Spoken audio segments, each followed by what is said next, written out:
E aí, jovens vencedores, tranquilos? Vamos para mais um vídeo. Dessa vez vamos fazer a continuação das bênçãos proféticas de Jacó, partindo para os filhos de Bila agora. Os filhos dela, com Jacó, foram Dan e Naftali. Aqui no texto, ele fala um pouquinho sobre Dan e sobre Naftali da seguinte forma. Dan julgará o seu povo, versículo 16 de Gênesis 49, como uma das tribos de Israel. Dan será uma serpente junto ao caminho, uma víbora junto à vereda, que morde o calcanhar do cavalo e faz seu cavaleiro cair para trás. Quando a gente pensa sobre Dan, a gente precisa lembrar também que Dan, mais para frente, essa tribo, ela se corrompeu, ela idolatrou, certo? Contra Deus, não a Deus. Então, eles foram perdendo a intimidade que eles tinham com Deus. Quando Jacó fala que ele seria uma serpente, ele está falando da sagacidade de um povo guerreiro, um povo que conseguia pegar o inimigo por trás, né, e surpreender o inimigo. Então era um povo bastante guerreiro ali, mas eles se afastaram de Deus. Naftali, por outro lado, fala que Naftali é uma gazela solta. Ele fala palavras bonitas, está no versículo 21. Olha que interessante, né? Para nós uma gazela solta soa, né, até engraçado, né? Mas para eles uma gazela solta significaria que eram pessoas livres, que não estavam muito apegadas à tradição. E ele falava palavras bonitas, ou seja, era um povo provavelmente artístico, um povo poeta, né, de onde surgiram alguns poetas. É interessante que são tribos que a gente não ouve falar muito, né? A gente ouve muito bem falar de Levi, da tribo de Levi, da tribo de Judá, a gente ouve falar da tribo de Efraim, de Benjamim, né? Mas Dan e Naftali a gente não ouve falar muito. Mas apesar da falta de importância deles, eles mostram que era um povo que obedecia, que servia, né? Isso a gente vai ver também em Zebulon e Issacar. Zebulon e Issacar, se você não lembra, eram filhos de Lia.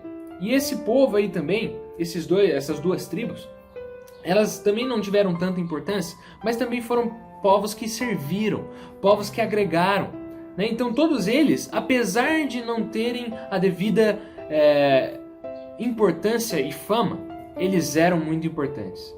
Então o que eu queria pensar com você hoje é que apesar da falta de fama, apesar da falta de visibilidade, todos são importantes para Deus. Mesmo que uns estejam mais em evidência do que outros, essas tribos aqui, elas nos demonstram que elas são importantes para Deus. E pode ser que você pense assim, poxa, eu não sou um pastor que prega, ou eu não sou um cara que toca no louvor, ou eu não sou, né, alguém que sabe ensinar, né, que está em evidência. Mas não interessam essas coisas. Na verdade, o que interessa é o seu coração diante de Deus. Se você serve a Deus, se você serve ao próximo, do jeito que Deus te fez para servir, naquele dom que Ele ofereceu a você. Ou seja, a questão não é a fama ou a importância. A questão é, onde está seu coração? O coração dessas tribos aqui, de Dan e de Naftali, principalmente, estavam voltados a Deus. Mas principalmente de Naftali, porque Dan depois idolatrou. Dan depois se voltou contra Deus.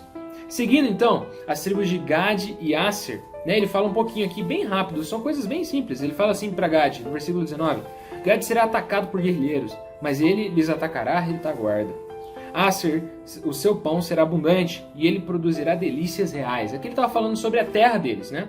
E que Gad teria muitos conflitos, mas conseguiria dar a volta por cima. E Asser teria uma terra muito fértil, né, de onde viriam delícias e pão e abundância. E aí depois ele chega nos filhos de Raquel, que eram os filhos preferidos dele. E aqui eu queria concentrar com você. De José, ele fala, a partir ali do versículo 22, ele diz a palavra bênção, cita a palavra bênção 5 vezes. Para os outros ele não diz, mas para José ele cita 5 vezes a palavra bênção. E aí ele diz assim, José é um ramo frutífero.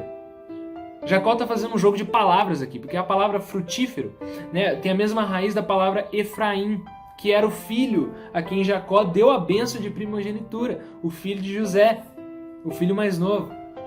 Então, o que é interessante é que para José, ele abençoa de tal forma, de que ele usa o próprio filho dele como um atributo da bondade e da bênção para José. Quando a gente for ver a tribo do norte, né, o reino do norte, né, depois da divisão do reino, depois de Salomão, seu filho Roboão, se você lembrar, tá mais ou menos lá na história de 2 Samuel e 1 Reis. Com essa divisão, o reino do norte começou a ser chamado de Efraim. Não somente Israel, mas Efraim. Né? Então, era uma tribo frutífera, de quem veio muita gente. As nações povoaram a terra e nós somos fruto dessa tribo. A tribo de Efraim é de onde vieram os gentios. Nós somos fruto dela. Então nós vemos aqui se cumprindo a promessa de Deus através de Jacó, feita para José. Mas em seguida, ele faz as bênçãos para Benjamim. E olha que interessante, ele fala pouquinha coisa também para Benjamim, né? Benjamim é o lobo que despedaça. De manhã devora a presa e à tarde reparte o despojo. A tribo de Benjamim veio o primeiro rei de Israel. O primeiro rei foi Saul. Saul era benjamita. E se você for parar para pensar, né, preste atenção muito nisso, né, nesses paralelos que a Bíblia faz entre Antigo e Novo Testamento. Outro Saul, dessa vez Saul com O depois, Saulo, né, ele apareceu da tribo de Benjamim também. Saulo de Tarso foi da mesma tribo e ambos perseguiram reis. Perseguiram aqueles que viriam a ser rei. Saul perseguiu Davi, que viria a ser rei. E Saulo de Tarso perseguiu quem? Jesus. Jesus disse para ele quando encontrou lá em Damasco: Saulo, Saulo, por que me persegues? Mas somente um deles se arrependeu, foi regenerado, transformado e mudou de conduta, que foi Saulo de Tarso. De Saulo ele virou Paulo, né? De perseguidor de Cristo ele virou perseguido pelo Evangelho de Cristo. É maravilhoso ver que mesmo no Antigo Testamento, todas essas coisas elas apontavam para Jesus e elas apontavam para o Novo Testamento, para a nova vida em Cristo. Né? Desde a bênção para Judá, de onde viria, né, os reis e o rei dos reis, Jesus. Também a bênção aqui para José, né, que viria assim, a primogenitura pertencia a José. Também a bênção para Benjamim, né, que apontava para um dos maiores, se não o maior pregador do Evangelho, né, que foi Paulo. E tudo isso corroborava para que o povo, a partir dali, toda a descendência, eles olhassem para essas bênçãos e tivessem a esperança do que iria acontecer. Essas bênçãos de Jacó aqui, elas foram relatadas e escritas porque o povo lia isso aqui, porque o povo passava isso aqui adiante e se lembrava: olha, as promessas que Deus fez através do nosso pai Jacó, do nosso pai Israel, Deus vai cumprir essas promessas. E hoje nós temos o livro das promessas, que Deus está cumprindo suas promessas. Então Deus fez isso de propósito, porque Ele sabia muito bem que o povo precisava relembrar das promessas para crer, para ter esperança novamente. Essas verdades, elas entrem no seu coração e façam diferença no seu dia a dia. E lembre-se, o rei vence no final. Jesus Cristo, o Rei dos Reis, o leão da tribo de Judá, aquele que foi pregado pelo benjamita Saulo de Tarso, ele vence no final.